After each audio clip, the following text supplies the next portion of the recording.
오늘 함께 은혜를 나누고자 하는 말씀은 히브리서 10장 32절부터 39절까지 말씀입니다. 신약성경 364페이지, 신약성경 히브리서 10장 32절부터 39절까지 말씀을 함께 봉독하시겠습니다. 전날에 너희가 빛을 받은 후에 고난의 큰 싸움을 견디어낸 것을 생각하라. 혹은 비방과 환난으로서 사람에게 구경거리가 되고 혹은 이런 형편에 있는 자들과 사귀는 자 되었으니 너희가 갇힌 자를 동정하고 너희 소유를 빼앗기는 것도 기쁘게 당한 것은 더 낫고 영구한 소유가 있는 줄 알미라. 그러므로 너희 담대함을 버리지 말라. 이것이 큰 상을 얻게 하느니라. 너희에게 인내가 필요함은 너희가 하나님의 뜻을 행한 후에 약속하신 것을 받기 위함이라. 잠시 잠깐 후면 오시리가 오시리니 지체하지 아니하시리라. 나의 의인은 믿음으로 말미암아 살리라. 또한 뒤로 물러가면 내 마음이 그를 기뻐하지 아니하리라 하셨느니라. 우리는 뒤로 물러가 멸망할 자가 아니요 오직 영혼을 구원함에 이르는 믿음을 가진 자니라. 아멘.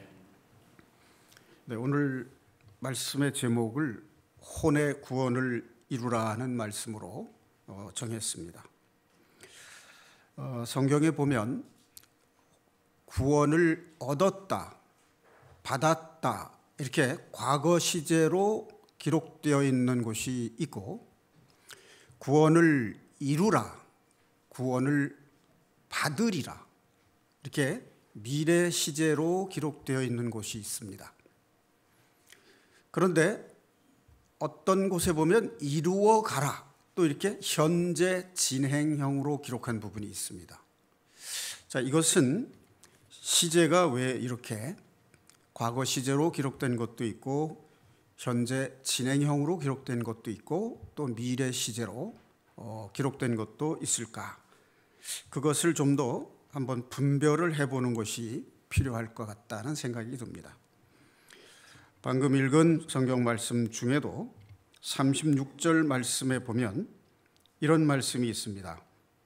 너희에게 인내가 필요함은 너희가 하나님의 뜻을 행한 후에 약속하신 것을 받기 위함이라.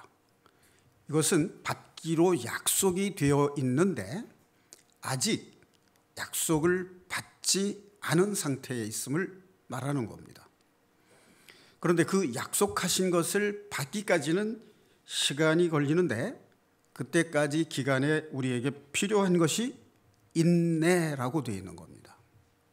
자, 이 말씀은 고난에 동참함으로써 그리스도의 영광에도 참여할 것이라는 말씀과 맥이 통하는 말씀이죠.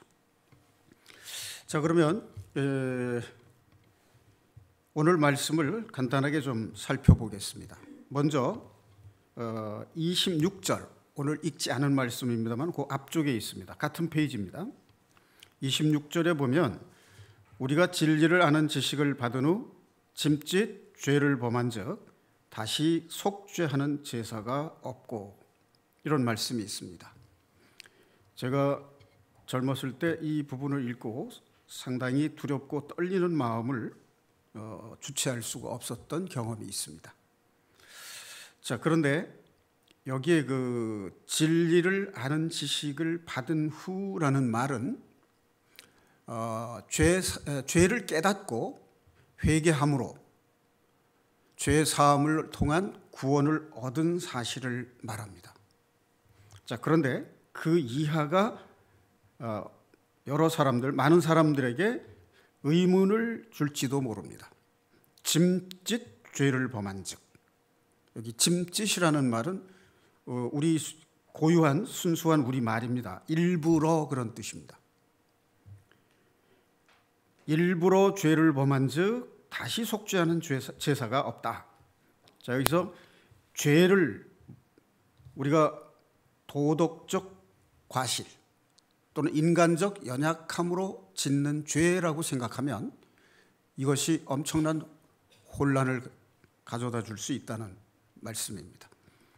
이것은 인간들이 연약함으로 인해서 범하는 실족함을 말하는 것이 아니고 기독교의 진리, 즉 그리스도의 십자가 고난과 대속의 은혜와 부활하심을 부인하고 그리스도께서 단번에 영원한 속죄를 이루신 복음의 진리를 거부하는 것을 말하는 겁니다. 그러니까 구원을 받았는데 다시 사탄의 유혹에 넘어가서 그리스도를 부인하는 죄를 짓게 되면 다시 용서하는 제사가 없다. 왜냐하면 그리스도께서 단번에 이루셨기 때문에 다시 또 그 사람을 위해서 예수님이 십자가에 달리실 수 없기 때문입니다. 자, 그러니까 우리는 구원을 받은 신자로서 하나님의 자녀로서 그리스도의 십자가 대속을 부인해서는 안 되는 것이고 할 수도 없는 것이죠. 자, 그런데 문제는 뭐냐면 그리스도의 부활을 우리가 입으로 부인하지는 않습니다. 그런데 우리가 구원받은 우리가 실제 신앙의 삶 속에서 부활하신 주님의 생명으로 사느냐 못 사느냐 하는 문제는 우리에게 면밀히 검토하고 우리 마음에 살펴서 참다운 신앙생활에 반영하지 않으면 안 되는 중대한 의미가 있습니다. 자, 그 다음에 오늘 읽은 본문 말씀 32절 말씀을 잠깐 보겠습니다. 전날에 너희가 빛을 받은 후에, 이 말은 구원을 받은 후에 그런 뜻입니다. 자, 구원을 받는다는 말은 사도행전 2장 38절 말씀에 베드로의 말 속에 잘 압축이 되어 있습니다. 죄를 회개하고 세례를 받으면 성령을 선물로 받으리라. 그러니까 구원을 받으려면 자신이 어떤 죄인인가를 깨닫는 것이 없어서는 안 돼요. 자신이 죄인인 것을 깨달음이 가장 최우선입니다. 그 다음에 죄를 깨달았으면 반드시 회개가 따라야 돼요. 회개라고 하는 말은 사탄의 영의 인도를 따라 살던 삶에서 하나님께 돌아가고자 하는 결단을 말하는 겁니다. 그렇게 하면 성령의 인도함을 받아서 그리스도께서 대속의 은혜를 베푸신 그 믿음을 성령께서 우리 마음에 부어주시는 겁니다. 그것이 죄 사함에 이르는 과정인데 그렇게 하고 나면 그 마음에 세례를 받는 겁니다. 세례를 받는다는 말은 의식적으로는 물로 세례를 받음으로써 물속에 잠겼다가 다시 나오는 의식인데 물속에 잠기는 것은 십자가의 주님과 함께 장사 지낸다는 뜻이고 다시 일으켜 세운다는 것은 부활하신 그리스도 안에서 함께 일어난 새 생명을 얻는다는 그런 약속의 말씀입니다. 자, 그런데 이 물로 하는 세례가 있고 성령의 세례가 있습니다. 성령의 세례라는 것은 죄에 속한 육신에 속한 옛사람을 버리고 그리스도 안에서 새 사람으로 살아가겠다라고 하는 마음의 변화, 양심의 변화가 이루어진 것, 그것이 바로 성령의 세례입니다. 그 성령의 세례가 내 마음에 경험이 되어져야 되고 그것이 내 삶에 그대로 적용이 되어서 이루어져야 되는 것을 의미하는 겁니다. 많은 사람들이 물로 세례받는 것은 쉽게 이해할 수 있습니다만은 성령의 세례라는 말에 대해서는 좀 막연하고 추상적인 경향이 없지 않아 있습니다.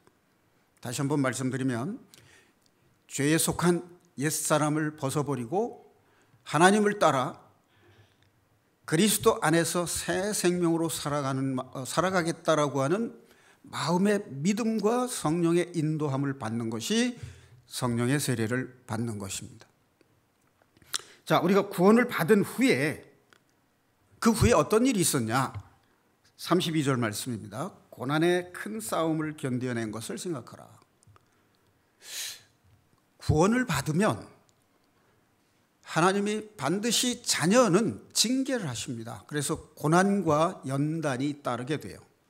그래서 그것을 인내하는 과정이 있었습니다. 그리고 지금도 진행이 되고 있고 앞으로도 그 일이 우리 안에, 우리 삶에 있게 됩니다.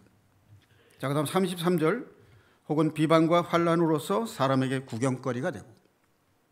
요즘에는 예수 그리스도를 믿는다는 것 때문에 세상 사람들에게 핍박을 받거나 조롱을 당하거나 하는 일이 그렇게 현실적으로 많지는 않습니다만은, 자, 우리가 그리스도를 믿음으로 의로운 자가 되므로 핍박받는 일은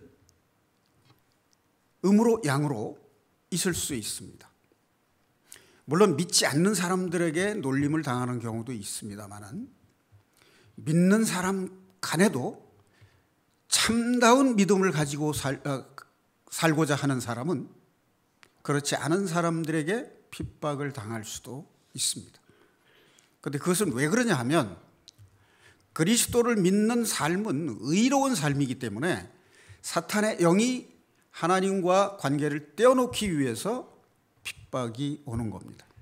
그런데 우리는 그것을 다 견뎌내야 되고, 그렇게 조롱을 받는 사람들과 같은 편이 되고 그들과 사귀는 자가 됐다. 그리고 갇힌 자를 동정하고 소유를 빼앗기는 것까지도 기쁘게 당한 것은 더 낮고 영구한 소유가 있는 줄을 알미라. 자, 더 낮고 영구한 소유라는 것은 영원한 하늘나라의 본향, 즉 천국의 실체를 말하는 겁니다.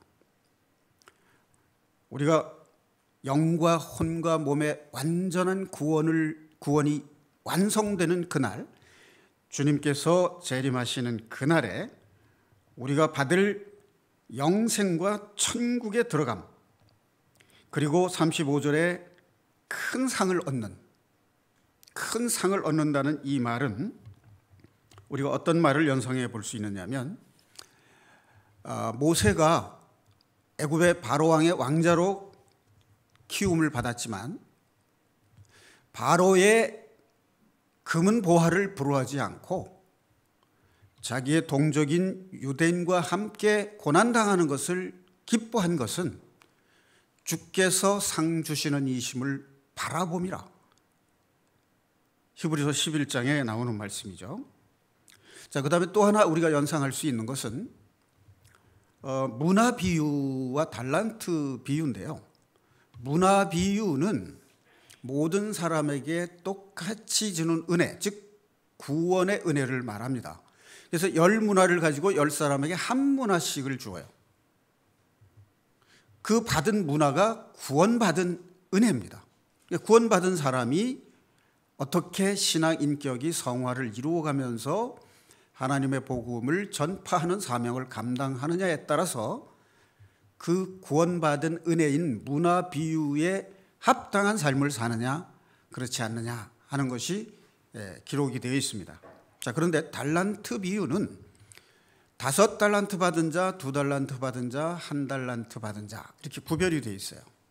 이것은 구원받은 이후에 그가 받은 은사, 달란트를 교회 공동체 안에서 얼마만큼 하나님의 마음에 합한 자로 살았는가, 그리고 주께서 명령하신 지상명령인 복음을 전하는 일에 얼마나 힘썼는가 하는 것에 따라서 상급의 차이가 있습니다.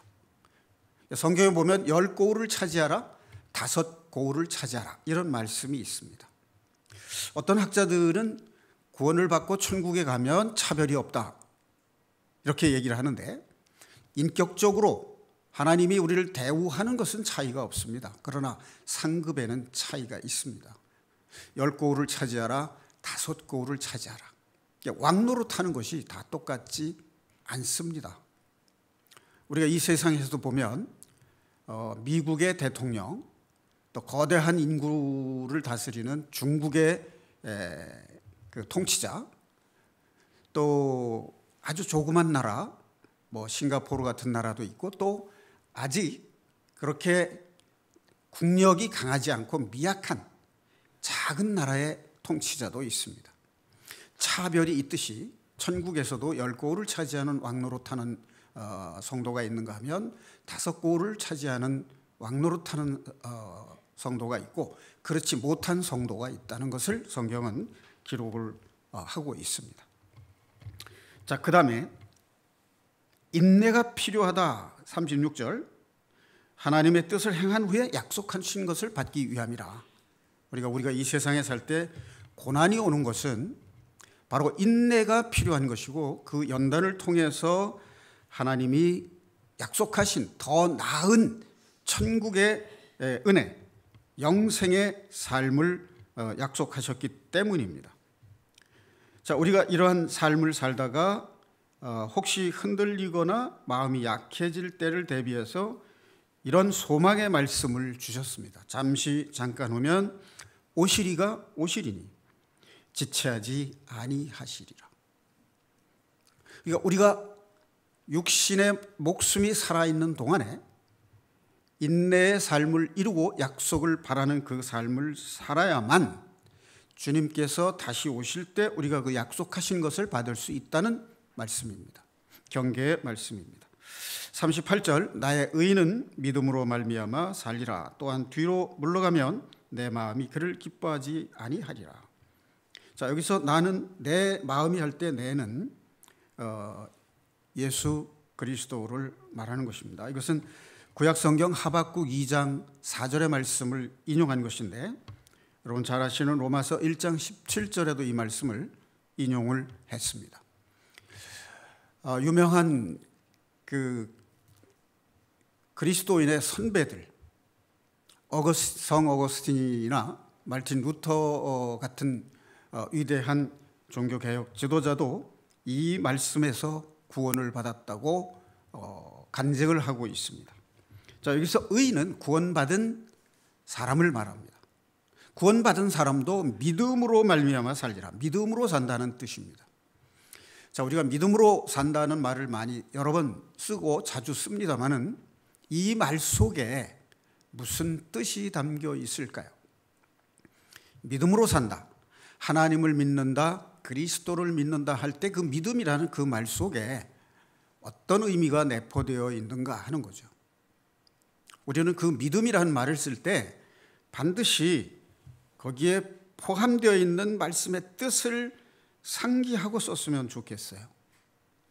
믿음으로 산다는 말은요, 내 힘으로 산다는 뜻이 아니고 오로지 하나님의 은혜로, 오로지 그리스도의 은혜로 산다는 뜻이에요.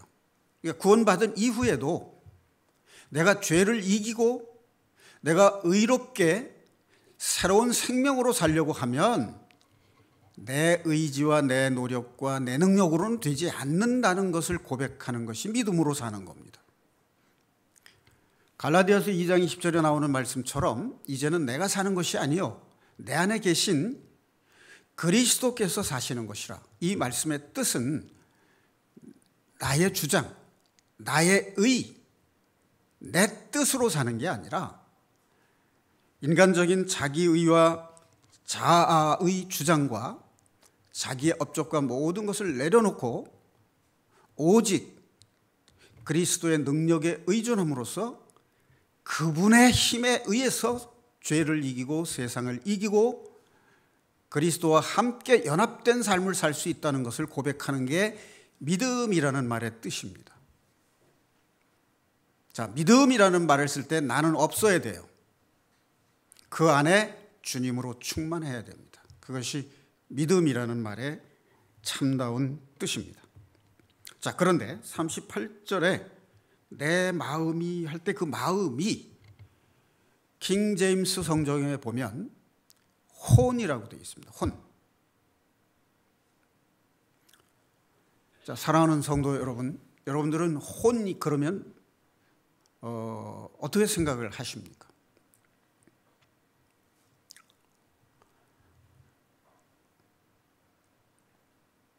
우리나라 사람들 옛날 노인네들이 얼이 빠졌다, 혼이 나갔다 그런 말을 썼어요. 상당히 우리가 그 이해하는 데 유사합니다. 일단 39절 영혼을 구원함에 이르는 믿음, 거기도 보면 영혼을 구원함에 이르는 믿음에서 영혼을 킹제임스 성경에 보면 혼이라고 되어 있어요. 영혼이 아닙니다. 근데 우리나라 개역 개정 성경은 영혼을 구별하지 않고 혼용해서 썼어요. 어떤 때는 혼을 영혼으로 번역하고 어떤 때는 마음으로 번역하고 또 어떤 때는 심령 이렇게 번역을 했어요. 그런데 킹제임스 성경에는 혼이라고 아주 일관되게 번역을 하고 있습니다. 자, 혼이라는 게 뭐냐면요, 우리의 인격을 말하는 거예요. 자, 여기 잠깐만 주목해 주십시오. 혼이라고 하는 것은 우리의 생각과 마음 그리고 양심, 이것이 조화를 이루어 있는 전인격, 그것을 가리키는 것이 혼입니다. 그러니까 구원을 받을 때에 우리가 받은 구원이 뭐냐 하면 사탄의 유혹을 따라 악한 양심이 하나님의 말씀, 복음의 말씀을 받아서 죄 씻음을 받고 죽은 영이 살아나서 하나님의 영을 받음으로써 생명을 받은 것, 그것이 영의 구원입니다. 양심이 사탄의 유혹을 따라서 악한 양심이 선한 양심이 됐다는 것이에요. 이제 하나님의 말씀을 내 양심이 받아들이게 됐다는 뜻이에요. 구원받기 전에는요, 악한 영을 따라가는 습성이 있어요, 우리 속에. 이렇게 하면 돈을 버는데 윤리도덕 다 지키고 성경 말씀대로 살면 돈 못 번다. 세금 낼 거 다 내고 사업하면 사업 망한다. 이런 말씀을, 그런 얘기 들으면 혹하고 솔깃하게 되는 마음이 있어요. 그게 악한 양심이에요. 그런데 구원받은 영이 있으면 하나님의 말씀을 지키는 삶을 살면서 성공해야 진정한 성공이다. 이렇게 양심이 변하는 겁니다. 우리의 양심이 악했던 양심이 선한 양심이 됐다면 우리의 인격도 변화해야 된다는 겁니다. 생각이 바뀌어야 되고 우리의 마음이 바뀌어야 되고 악한 양심이 선한 양심을 따라 사는 전인격, 신앙 인격이 그리스도처럼 바뀌어야 된다는 것을 말하는 것이 바로 혼의 구원이라는 뜻입니다. 그런데 그것은 영의 구원은 이미 받았고 얻었습니다. 그런데 여기 보시면 39절을 보면 영혼을 구원하며 혼을 구원하며 이르는 믿음이라고 되어 있죠. 그럼 이것은 완성됐다는 거예요? 지금 진행 중이라는 거예요? 진행 중이라는 뜻이죠. 우리가 영의 구원을 받았습니다. 그런데 혼의 구원을 이루어가는 일에는 우리가 등한히 하고 있다는 것을 고백하지 않을 수 없습니다. 이것은 저와 여러분이 다 공통된 현상입니다. 자, 이제 우리는 각성해서 혼의 구원을 이루어가는 하나님의 자녀들이 되어야 될 것입니다. 자, 히브리서 4장 12절에 보면 말씀을 잠깐 화면에 띄워주시면 좋겠는데요. 찾기에는 좀 시간이 좀 걸릴 것 같습니다. 자, 혼과 영과 관절과 골수를 찔러 둘로 나누기까지 하고 또 마음의 생각과 의도를 분별하는 분이시니, 이런 말씀이 되어 있죠. 여기 보면 혼과 영과 관절과 골수 이렇게 구별을 해놨어요. 그럼 분명히 영이 있고 혼이 있다는 뜻이죠. 그리고 관절과 골수는 합쳐서 우리의 몸입니다. 육체입니다. 그래서 성경은 영과 혼과 몸을 구별하고 있습니다. 자, 또 하나 보면 데살로니가전서 5장 23절 말씀입니다. 데살로니가전서 5장 23절 말씀 한 번 더 띄워주십시오. 내가 하나님께 기도하여 너희의 온 영과 혼과 몸을 우리 주 예수 그리스도께서 오실 때까지 흠 없이 보존해 주시기를 구하노라. 이렇게 되어 있습니다. 자, 그렇기 때문에 구원을 이루라, 이루어 가라, 이루리라, 이 말은 영의 구원과 관계 있는 말이 아니라 혼의 구원과 관계 있는 말이라는 것을 우리가 성경에 기록된 말씀을 통해서 알 수 있습니다. 자, 그 다음에 몸의 구원이 있습니다. 그것은 그리스도께서 재림하실 때 우리가 호련히 예수님께서 신령한 몸으로 변화되신 것 같이 우리 몸도 변화된다라고 하는 말씀을 바울 사도가 성경에 기록을 해놓고 있습니다. 이 부활에 관계된 성경은 데살로니가 전서와 고린도전서 15장 말씀에 잘 나와 있습니다. 자, 참고로 말씀을 드리면 구원을 얻으리라, 받으리라 이렇게 미래 시제나 현재 진행형 시제로 기록된 성경 구절들을 몇 개 말씀드리겠습니다. 마태복음 10장 22절 말씀입니다. 마태복음 10장 22절 말씀에 보면 구원을 얻으리라, 받으리라 이렇게 기록이 되어 있습니다. 똑같은 성경인 마태복음 24장 13절 말씀,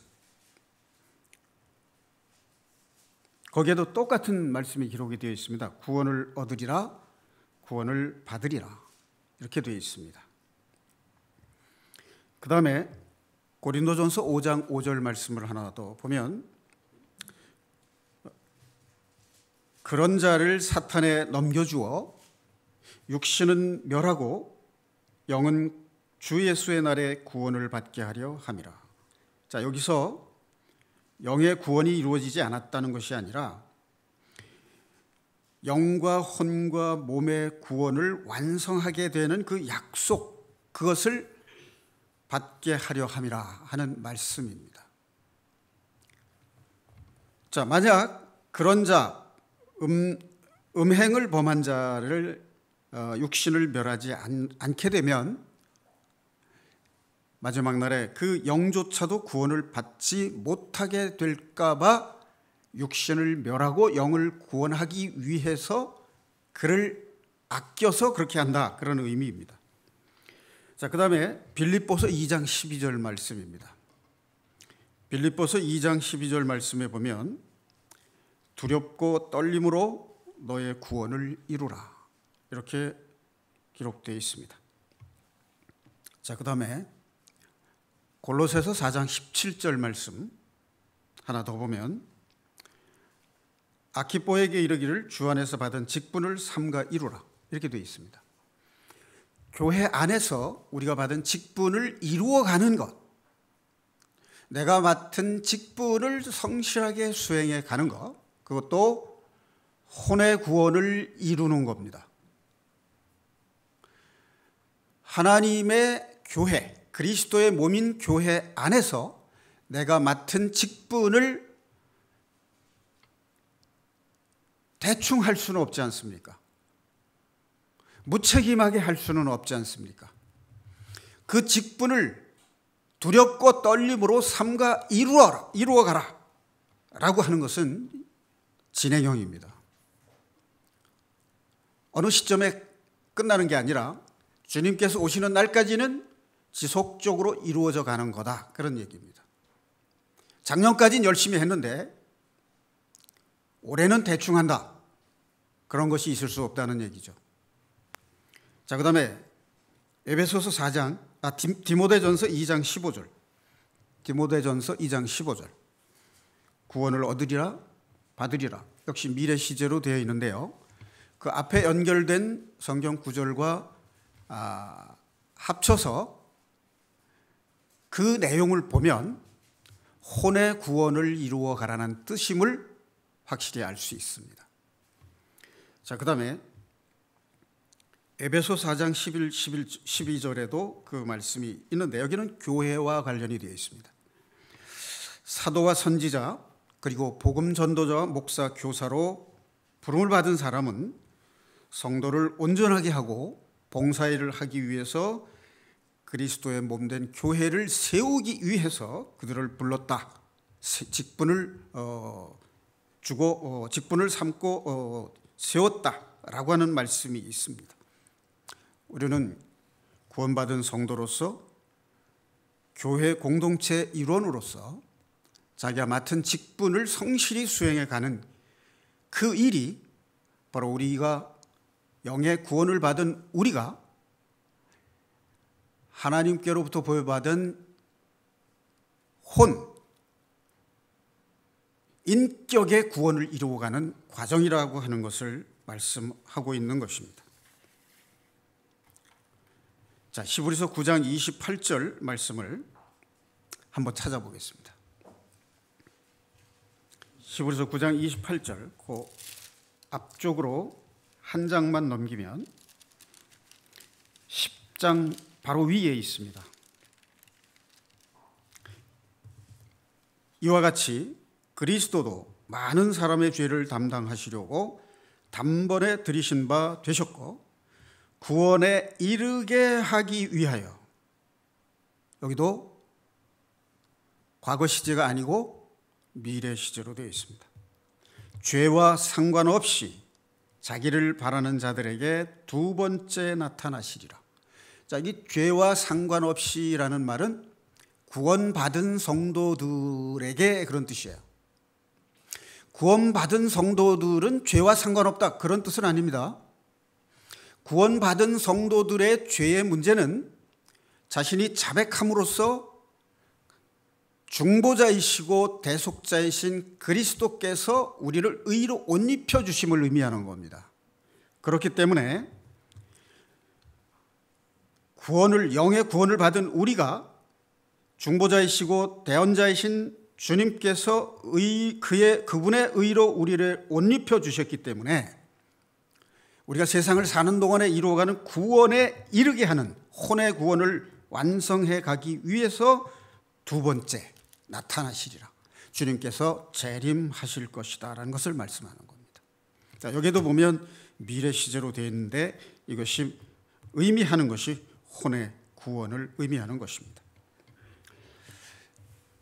사랑하는 성도 여러분, 우리는 이러한 혼의 구원에 관해서 성경에 기록된 말씀을 통해서 다시 확인할 수 있습니다. 모세의 인도로 이스라엘 백성이, 하나님의 선택을 받은 이스라엘 백성이 애굽에서 구출을 받은 사건, 그것이 모세오경의 출애굽기로부터 신명기까지 걸쳐서 나와 있습니다. 장장 40년에 걸쳐서 그 가나안 땅에 들어가는 그 길이 기록이 되어 있는데, 유월절 어린 양의 피로써 장자와 첫 새끼를 죽이는 그 사망의 그림자를 면하고 구원을 받은 이스라엘 백성들. 자, 여기 유월절 어린 양의 피라는 것은 흠없는 제물, 즉 예수님을 상징하는 것이죠. 그래서 홍해를 건넜습니다. 고린도전서 10장 1, 2절에 보면 조상들이 다 구름과 바다에서 세례를 받았다라고 하는 말씀이 있습니다. 홍해를 건넌 것은 세례를 받은 것을 상징하는 말입니다. 자, 그런데 여러분 다 아시다시피 이스라엘 백성들이 일주일이면 건너갈 수 있는 가나안 땅을 들어가지 못하고 40년 동안 광야에서 훈련을 받습니다. 신명기 8장 2절 3절에 보면 하나님께서 그들이 하나님의 명령을 지키는지 지키지 않는지 시험하기 위해서 그들을 굶주리게 하고 목마르게 하고 어렵게 만드셨습니다. 그래서 오직 하나님만을 바라보고 살게 하기 위해서 만나를 내리셨고 반석에서 물을 내셨고 구름 기둥과 불 기둥으로 인도를 하셨습니다. 이 광야 40년의 세월이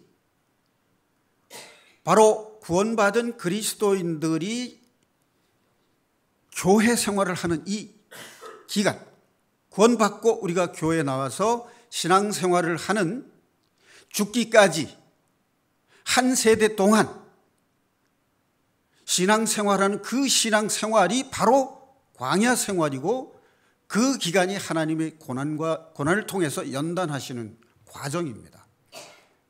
이게 바로 천국 백성으로서 자격을 갖추게 하기 위해서 훈련하시는 삶이에요. 바로 이 교회 생활이 우리가 구원받은 우리가 하나님의 백성으로 천국에 들어가기 위한 자격을 갖추도록 훈련하시는 기간입니다.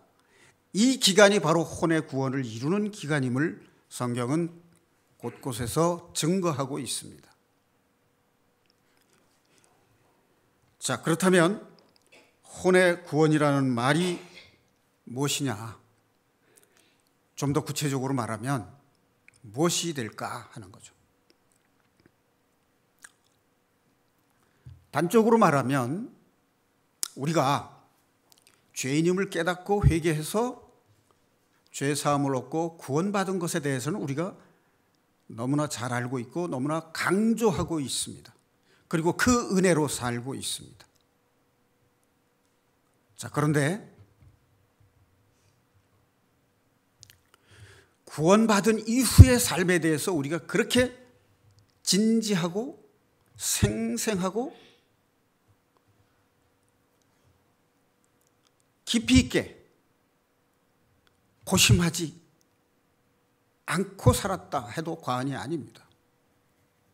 구원받은 기쁨으로만 살았지 부활에 참여하는 삶이 무엇인지에 대해서는 소홀했다는 말입니다. 죄 사함 받았다는 말도 우리가 너무나 추상적으로 막연하게 쓰고 있습니다.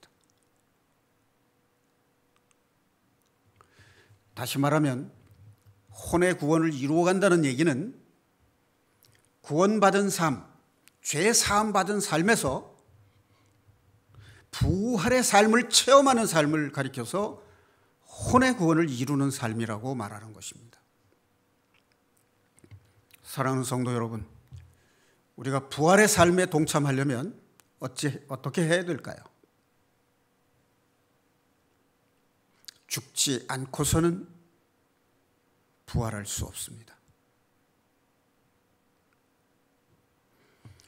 그리스도의 십자가 죽음은 반드시 부활과 연결되어 있습니다. 우리가 그리스도의 십자가 순환을 말할 때 부활을 함께 생각하지 않으면 그것은 큰 오류를 범할 수 있습니다. 주님께서 부활하시기 위해서 죽으셨습니다. 그것이 창조주이신 하나님의 구원의 계획입니다.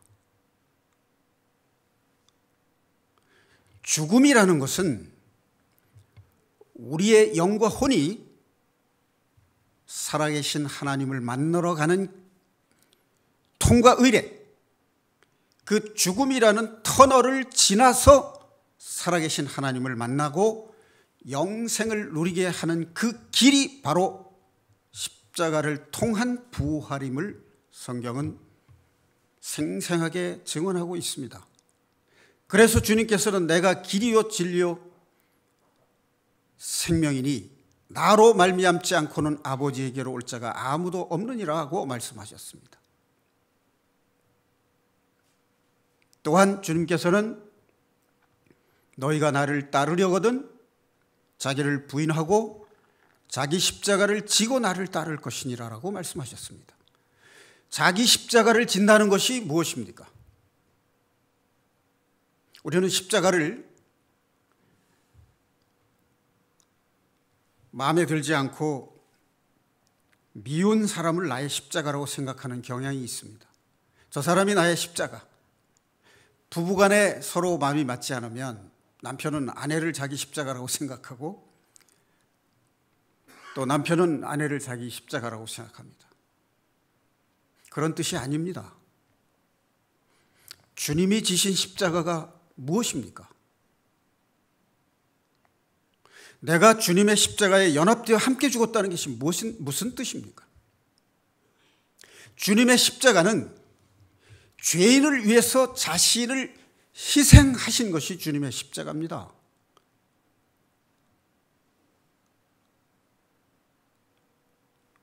우리는 십자가 그러면 누구를 위해서 죽는 걸 생각해요.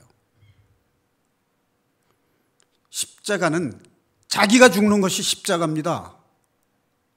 누구를 위해서 죽는 게 십자가가 아니에요. 내가 죽는 게 십자가예요. 주님이 죄인들을 위해서 죽으셨지 내가 딴 사람 위해서 죽는 게 아니에요. 내가 그리스도의 십자가 연합해서 함께 죽는다는 말은 많은 죄인을 위해서 주님이 죽으실 때 나는 그 안에서 내 죄를 위해서 죽었다, 그런 뜻이에요. 그게 나의 십자가, 자기 십자가입니다. 그러니까 주님의 십자가 대속의 은혜로 내가 죄사함을 받았다라는 그 말은 내가 날마다 죽는 경험 속에서 이루어지는 겁니다. 나를 내려놓는 거, 내 주장을 내려놓는 거, 나의 의의를 내려놓는 거, 그래서 내 안에서 주님의 영광이 나타나게 하는 거, 그것이 나의 십자가이고 내가 부활하는 삶입니다. 그것이 잘 나타난 것이 갈라디아서 2장 20절 말씀이고 고린도후서 5장 14절 15절 말씀입니다. 내 안에 내가 사는 게 아닌 게 나의 십자가예요. 내 안에 계신 그리스도께서 사시는 것이 부활의 삶입니다. 그것이 혼의 구원을 이루어가는 것입니다. 하루아침에 그게 되지 않기 때문에 나를 내려놓고 나를 겸비해서 내 안에 하나님의 말씀이 나를 주장하게 하고 나를 인도하고 나를 통치하게 하심으로써 내 안에서 그리스도의 생명을 살아내는 것, 그것이 부활을 이루어가는 것이고 그것이 혼의 구원을 이루어가는 것이라는 것입니다. 자, 요한일서 2장 12절에서 14절 말씀에 보면 이런 말씀이 나옵니다. 아이들아 또는 자녀들아, 그 다음에 청년들아, 아비들아, 이렇게 세 가지로 요한 사도가 부르면서 그들에게 한 말이 있습니다. 요한 1서는 주님께서 우리 죄를 용서하시고 죄를 짓지 않고 죄를 이기게 하기 위해서 이걸 쓴다라고 편지를 쓰는 목적을 앞에 제시하고 있습니다. 자, 사랑하는 성도 여러분, 이 말을 우리가 읽을 때 죄를 이기는 것까지는 이해가 가는데 다시는 죄를 짓지 않게 하기 위해서 이 편지를 쓴다 그럴 때 그 말이 여러분 이해되고 믿어지십니까? 그것이 믿어지지 않는 이유는 내가 하려고 하니까 믿어지지 않는 겁니다.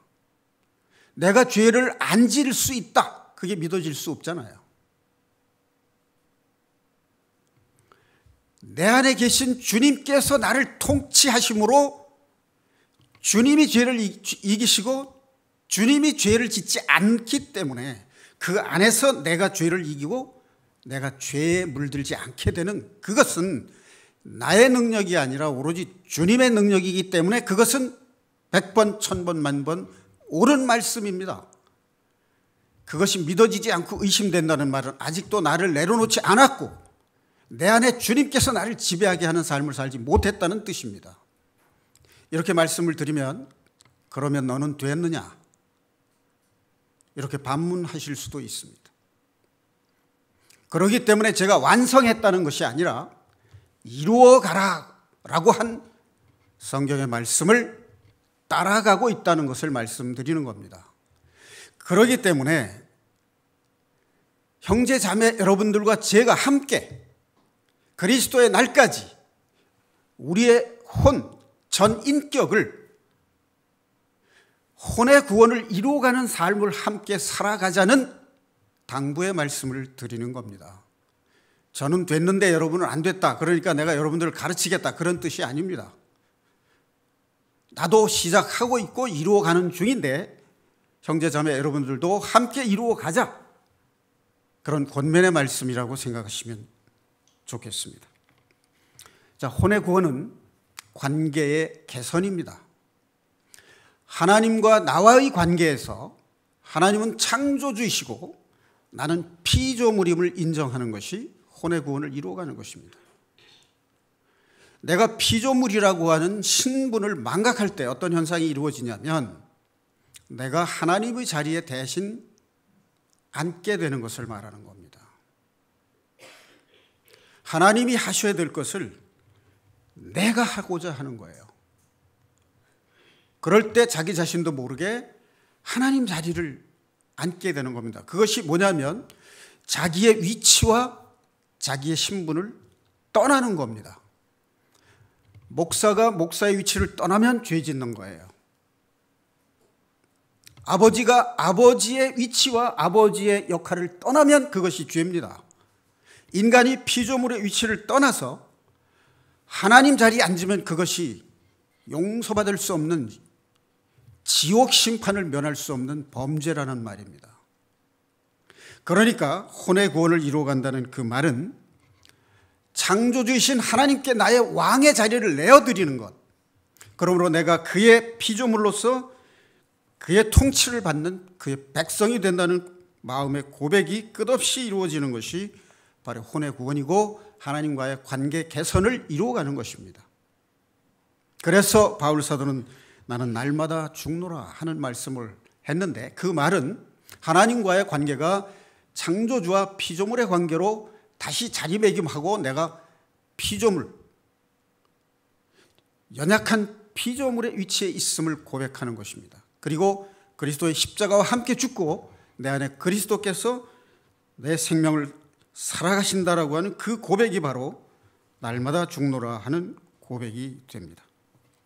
조금 전에 말씀드린 아이들아, 청년들아, 아비들아, 이것은 믿음의 3단계를 말하는 것입니다. 갓 구원받은 사람들은 어린아이들입니다. 아이들은 부모에게 자기가 원하는 것을 그저 구하고 달라고 하는 믿음을 가지고 있어요. 그리고 영적 전쟁이 무엇인지, 하나님의 말씀이 무엇을 말하는지 분별력이 약한 믿음의 상태를 말합니다. 그러나 청년들아 하는 것은 사탄의 유혹을 이긴, 악한 영들과의 싸움에서 이길 줄 아는 하나님의 말씀의 능력을 받은 상태를 말합니다. 아비들, 장년들, 이것은 하나님의 태초부터 계신 하나님의 진리의 말씀을 통해서 죄인들을 살리는 복음의 전도를 할 수 있는 믿음을 가진 상태를, 3단계 신앙을 아비들 신앙, 장년의 신앙이라고 말씀하고 있습니다. 자, 시간이 갔기 때문에 창세기의 요셉과 또 사무엘상에 나오는 다윗의 생애를 간략하게 소개를 해드리겠습니다. 창세기 37장에서 39장에 보면 요셉의 이야기가 나옵니다. 37장에는 요셉이 꿈을 꿈으로써 형들에게 미움을 사서 애굽에 팔려가는 이야기가 나옵니다. 그리고 39장에는 요셉이 보디발의 집에 팔려가서 그의 집사가 되어가지고 형통한 자로서 요셉이 형통할 뿐만 아니라 요셉이 가 있는 보디발 집안까지 하나님의 복을 누리는 이야기가 나옵니다. 자, 그런데 그 요셉의 두 이야기 사이인 38장에 유다에 대한 이야기가 나옵니다. 유다가 며느리인 다말을 통해서 아들을 낳는 이야기입니다. 이것은 자칫 잘못하면 오해 소지가 발생할 수 있고 혼동을 일으킬 소지가 있습니다. 그것을 인본주의 시각에서 보면 성경은 닫혀버리고 맙니다. 이해를 할 수 없어요. 어떤 독실한 그리스도인이라고 한 사람이 이 대목을 읽다가 실족해서 예수를 믿지 않고 교회를 떠난 사례가 있습니다. 왜 그렇게 되느냐 하면 37장, 39장 연결 상태에서 보지 못했기 때문에 그렇습니다. 이것을 윤리도덕적 차원에서 보면 범죄임에 틀림이 없습니다. 부끄러운 일입니다. 그러나 여기에 보다 더 중요한 메시지는 계대 결혼법을 이해하지 못하면 이것을 이해할 수 없어요. 하나님이 이스라엘 12지파에게 가나안 땅을 지파별로 분배를 하고 그 땅을 지파별로 영원히 지속시키기 위해서 아들 없이 죽은 그 지파에 남자가 있으면 그 동생이 그 형수에게 아들을 낳아서 형의 족보를 계승하게 함으로써 분배받은 그 땅을 지속적으로 소유할 수 있게 하기 위해서 만든 것이 계대결혼법입니다. 그런데 맏아들이 자녀 없이 죽었어요. 그럼 둘째 동생이 그 계대결혼법의 정신을 계승해야 되는데 마음에서 거절을 했습니다. 그래서 하나님이 치셨어요. 셋째 아들은 나이가 어려서 유다가 이 아이가 클 때까지 기다리라. 그런데 며느리 다말이 보니까 셋째 동생이 이제 장성했는데 약속을 지키지 않는 거예요. 그래서 유다가 친정에 가 있으라고 하죠. 근데 친정에 가 있었는데 어느 날 유다가 그 친정 동네에 이제 온 것을 알고 창녀로 변신을 해서 관계를 갖게 돼요. 그래서 임신을 합니다. 그러니까 친정 동네에 소문이 나가지고 남자가 없는 여자가 임신을 했다 그래서 그 사람을 이제 죄로 치리하게 됩니다. 그러니까 남자 없는 사람이 임신을 했다는 것은 불륜이다 해서 죽이는 죄에 해당됐던 것 같아요. 그러니까 엄한 율법의 적용을 받았던 것 같아요. 그래서 시아버지인 유다가 알게 됐고 유다는 그를 불러서 죽이라고 명령을 내립니다. 그때 다말이 자기가 관계를 가졌던 사람으로부터 받은 그 보상의 약속, 도장과 끈과 이 물품 증거물을 내놨어요. 그걸 보니까 그 물건의 주인이 자기 자신인 걸 알았어요. 자, 그런데 유다는 족장이었고 부자였고 명망이 있는 사람이었기 때문에 자신이 죄를 은폐하고 다말을 죽일 수도 있었습니다. 그러나 그는 양심적인 사람이었기 때문에 자기의 죄를 인정하고 다말을 살려주었습니다. 이 이야기는 39장 뒤에 보면 요셉이 식량을 구하러 온 형제들 그들에게 시험을 합니다. 두 차례에 걸쳐서. 처음에는 정탐꾼이라고 시험을 하고 시므이를 가둡니다. 3일간. 또 그랬다가 식량을 구해서 가게 했는데 나중에 두 번째 식량을 구하러 왔을 때 베냐민을 데려오라고 해요. 돌아갈 때 베냐민 가방 자루 속에 애굽의 총리가 사용하는 금잔을 감추어둬요. 그래서 그걸 훔쳐갔다 해서 이제 붙잡아들 구실로 시험을 합니다. 이제 이런 시험을 당할 때 유다가 무슨 생각을 하냐면 동생 요셉을 죽게 만든 죄를 기억나게 하신 거야, 하나님께서. 그래서 회개를 합니다. 그래서 자기가 죄인이라는 걸 회개를 해요. 그럼 이 38장에 나오는 다말을 살려준 유다, 그리고 자기가 요셉을 죽이자고 할 때 피를 흘리지 말자라고 적극적으로 반대한 사람이에요. 그럼에도 불구하고 형제들이 요셉을 팔아서 죽게 만들었던 죽었다고 믿었으니까 죽게 만드는 그 죄를 자기가 지고자 하는 거예요. 유다가 이런 사람이죠. 그 다음에 아버지 야곱이 사랑하는 베냐민마저 요셉이 사랑하는 아들 요셉이 죽었는데 베냐민까지 잃을까 봐 걱정해서 못 보냈다고 하자 유다가 내가 대신 볼모가 될 테니까 염려 마시고 총리가 원하는 대로 베냐민을 데리고 가게 해달라 했을 때 데리고 가게 돼요. 그러니까 유다는 베냐민 대신에 그 베냐민 자루에서 금잔이 나왔기 때문에 도둑으로 몰렸죠. 그래서 그걸 잡아두겠다 하니까 자기를 대신 잡아 가둬 달라 이렇게 얘기를 합니다. 이런 희생적인 그 마음이 바로 유다의 혈통을 통해서 다윗이 오고 다윗의 혈통을 통해서 예수 그리스도가 탄생하게 되는 족보를 이어가는 그 계보를 형성하게 됩니다. 그럼 이 다말이라고 하는 여성은 윤리도덕적으로는 잘못된 것으로 볼 수 있지만 하나님의 구속 계획에서는 유다를 통해서 메시아가 오실 그 혈통을 이어가는 것을 믿은 겁니다. 장자의 혈통을 통해서 그리스도를 보내실 것을 약속하신 하나님을 믿은 그 믿음이 소중한 거예요. 그래서 이방의 여인으로서 예수 그리스도의 명예로운 족보에 올라 있고 성경에도 기록이 되어서 전하는 겁니다. 자, 바로 여기에서 나오는 유다와 다말의 정신이 바로 혼의 구원을 이루어가는 정신이라는 겁니다. 그 인격이, 그 마음이 오직 하나님의 뜻을 이어가는 그 신앙을 가졌다는 것을 말하는 겁니다. 자, 다윗 사무엘상 24장과 26장에는 무슨 얘기가 나오냐면요,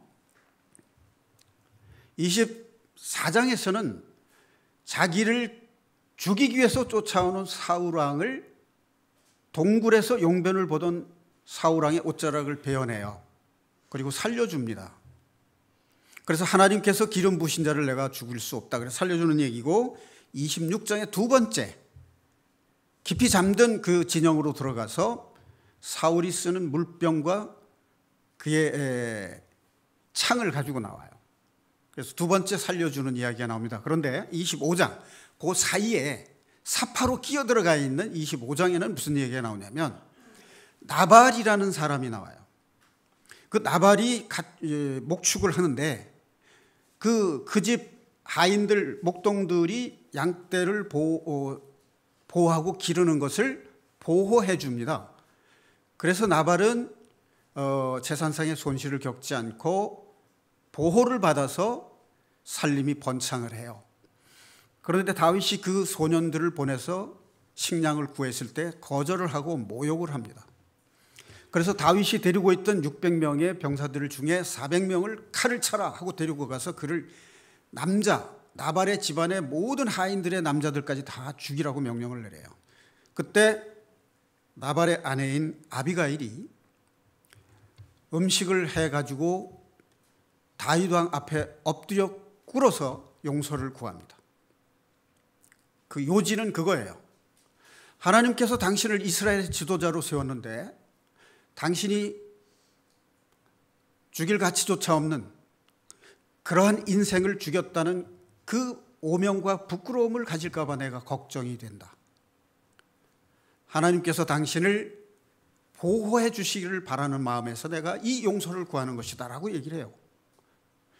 그래서 다윗은 아비가일의 그 지혜로운 말이 하나님의 뜻임을 알고 받아들이게 됩니다. 그래서 그를 칭찬하고 자기의 분노를 거둬들입니다.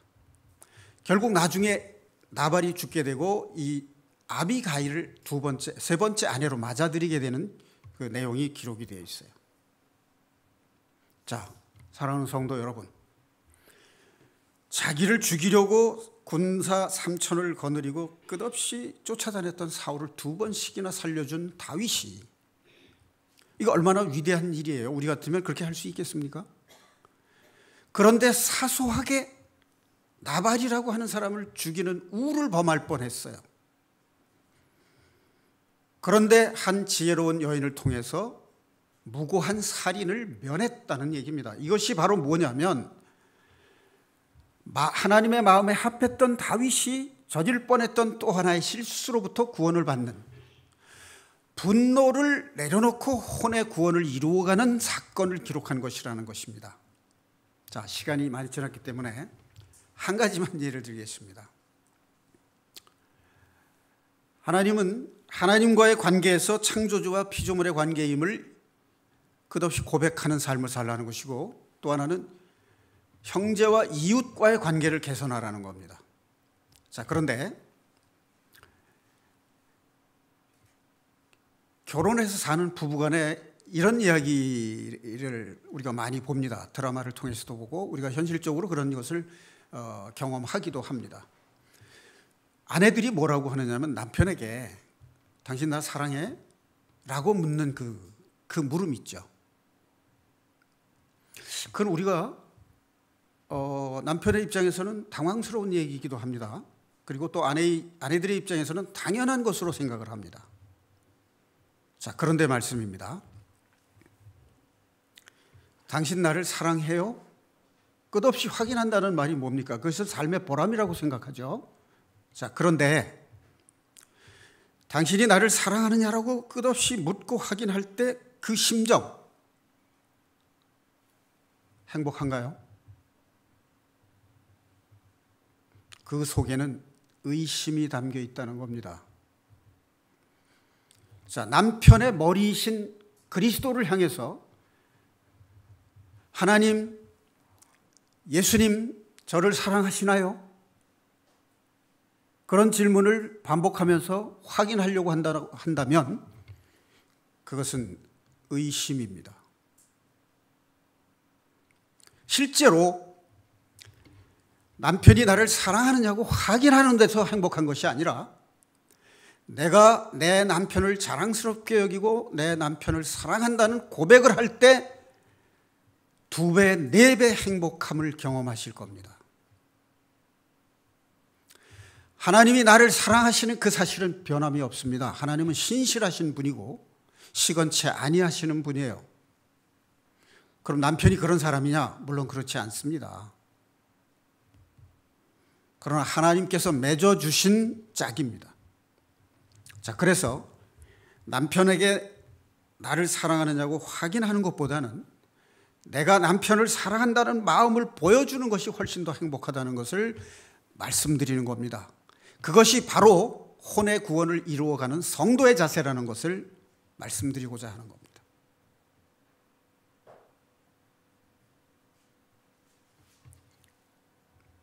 이것이 우리의 생각이 변화되고 우리의 마음이 변화되고 우리의 양심이 하나님의 선한 의를 따라가는 삶이고 그 삶이 이루어가는 과정 속에서 우리의 혼이 구원을 이루어가는 것이고 우리의 전인격적인 신앙 인격이 성화되어 감으로써 이 땅에서 이미 부활하신 예수님의 생명을 풍성하게 누리는 삶이 되는 것이고 이미 영생을 경험하는 삶이 된다는 것을 말씀드리는 겁니다.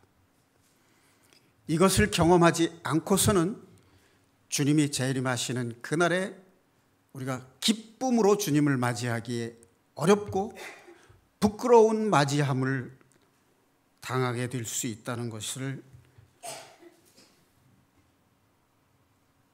두렵고 떨리는 마음으로 자신을 돌이켜 성찰하고 혼의 구원을 이루어가는 구원받은 하나님의 자녀로서 내가 청년의 신앙, 장성한 신앙을 가진 정말로 하나님의 자녀다운 이방 사람, 세상 사람들에게 아, 저 사람은 정말 하나님의 자녀답다라고 하는 인격의 변화를 이루어가는 그런 신앙의 성장을 이루어가시기를 주님의 이름으로 축원드립니다.